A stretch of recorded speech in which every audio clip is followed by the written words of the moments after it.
আপনাদের কথা জানিয়েছেন। আমি সেই রাস্তা সাধারণ করে আমি আমার নেতার জন্য দোয়া চাই।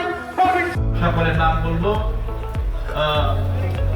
তো যাই হোক, এখন আমাদের এই কর্মী সভা, এটা মূলত একটা কর্মী সভা, আপনারা জানেন।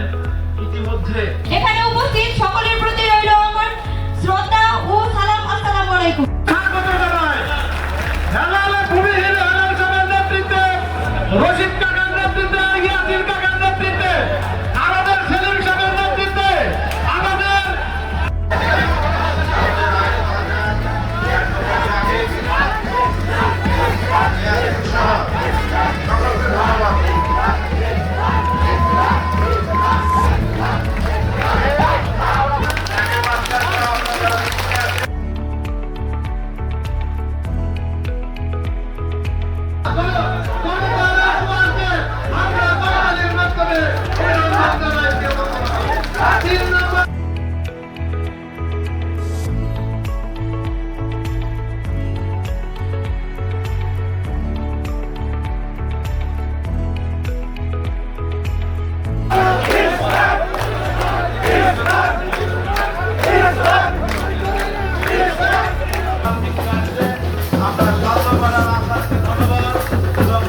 শ্রদ্ধার সাথে স্মরণ করছি চৌধুরী তানভীর আহমেদ সিদ্দিকী, যিনি 1968 সালে আমরা যেখানে দাঁড়িয়ে আছি আর্টেলের উচ্চ বিদ্যালয় সহ এই এলাকার অনেক জমি 248 শতাংশ জায়গা তিনি দিয়েছেন।